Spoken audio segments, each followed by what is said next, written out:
Welcome to Licensed RPGs, where I review games based on books, movies, TV shows, and so much more. In today's outing, I'll be taking a look at Zoids Legacy, a Game Boy Advance game that is part of the Zoids Saga series in Japan, and the only game within that series to see an international release. As a series, the Zoids franchise spans multiple anime, manga, and video game series, all built around the central premise of fighting robots themed around various animals, ranging from dinosaurs to the simply fantastic such as griffins. Albeit the most interesting aspect of Zoids is that these robots can act independently and only seem to team up with people for their own personal reasons at times. Of course, the reasons for why people would fight with Zoids change from series to series, though a lot of the time it involves political and social conflicts that eventually grow from mere verbal disputes to military conflicts. Though to play this game, you don't really need to be familiar with any of the various series, to be honest, since the game's plot is entirely standalone. As for why I've put this review off for over 3 weeks, well, See, the problem here is that my little brother this morning, he got his arm caught in the microwave, and my grandmother dropped acid, and she freaked out and hijacked a school bus full of penguins. So it's kind of a family crisis, so come back later, great. Yeah, let's go with that excuse instead of me admitting to being a bit of a procrastinator at times. Narrative-wise, this game is both complicated and straightforward, to be honest. It's complicated since it involves compressing time into a single point where past, present, and future all collide. But it's also simple since the game rarely goes into the details about how time compression is possible, and instead focuses on trying to save a damsel in distress. And while I don't take any personal issues with the damsel in distress plot device, it does seem to distract from the more interesting aspects of this game. Then again, any attempt to think about time travel or time compression tends to leave you cross-eyed, so it's probably a good decision to not focus on the time compression since it would probably have only led to the creation of numerous plot holes. And besides, the main purpose for having time compression in this game is to grant the player the ability to use characters from multiple aspects of the Zoids franchise. About the only real downsides I can toss at the plot is that some of the translation work at times is a bit shoddy, and that the constant need to rescue Juno over the course of the game sort of grows old after a while, since you'll find yourself close to saving her multiple times only for her to be kidnapped by someone else. It just leaves me infuriated to be led into thinking I'll achieve an objective only for it to be ripped right out of my hands at the last second.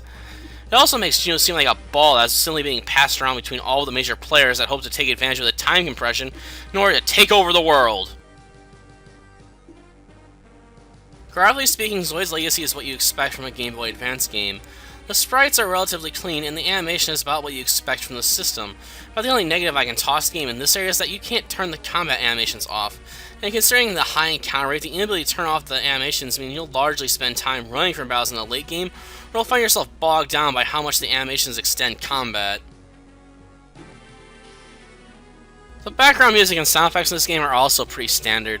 But the only real complaint I have about the background music is that it can sort of grow old after a while, because like many RPGs, this game is rather grind-heavy at times. But that complaint is hardly unique to Zoids Legacy, and there's a simple solution to that problem as well, which is to turn the volume down and listen to something else in the background.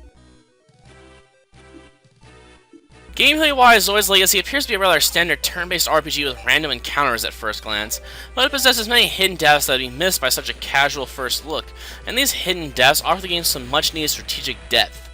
These strategic elements include deck commands, upgrading and customizing your Zoids, the range and area of coverage for your various weapons, and character skills. The deck commands cover a wide range of abilities and effects, which can range from increasing the money you gain after combat to increasing the offensive power of your Zoids in certain rows or formations. And the use of deck commands can be pivotal in shaping the outcome of a battle, but their importance in the main game is sort of underplayed by the fact that it's too easy to overwhelm an opponent with brute force by upgrading your Zoids. So in effect, the area where the deck commands truly shine is in the challenge mode, which pits you in various scenarios which can range from easy to insanely difficult. There are a multitude of ways you can upgrade your Zoids in this game. You can spend money on upgrading the power of your various built-in weapons, or you can purchase weapons from the store. Albeit the store-bought weapons tend to be less powerful, but many of them offer a greater area of coverage when it comes to attacking as well. You can also upgrade your Zoids defense by spending money at the Zoids Institute, or you can purchase armor at the store. You can also enhance your unit's GEP output at the Zoids Institute if you have the cash available. Your GEP level controls how much energy you'll have for performing attacks at the start of your next turn, so the higher the GEP is, the better in my opinion, since you'll be able to perform your best attacks more often. Albeit GEP becomes less significant later on in the game when you can easily crush enemies on your first turn. Though before moving on to the next topic, I should mention that your Zoids have a weight limit, so if you load them down with powerful weapons and armor, they may actually become less effective in combat due to the stat reduction brought on by being overweight. On the other hand, the character skills in this game are both a boon and a major downside in my opinion.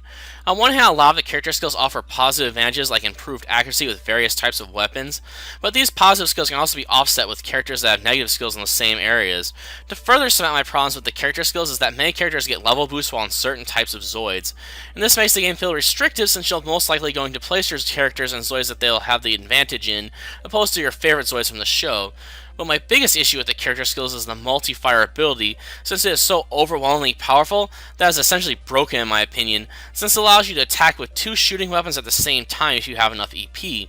And many of the best weapons in this game are shooting based, and being able to use 2 of them on the same turn can allow you to blow through regular enemies without a thought and chop down the bosses with minimal effort. And that is ultimately my biggest gripe with this game. While it offers you many strategic options to explore, it also makes it far too easy to power up your Zoids with upgrades in order to overwhelm the regular enemies and bosses alike. And this lack of challenge can make the game feel like you're just going through the motions near the end, since the story itself isn't strong enough to become the backbone of the game. In the end, Zoids Legacy isn't a bad game by any stretch of the imagination, but it doesn't go behind being average in my opinion since it leaves little in terms of lasting impression on the player. But I would still recommend this game to fans of the Zoids franchise since it does at least offer a lot in terms of fan service, such as allowing you to play with over 30 characters from the various franchises, as well as the option to choose from over 100 different Zoids. If you aren't a fan of the Zoids franchise but are a fan of RPGs, I'd only recommend checking this title out if you don't currently have anything better to play.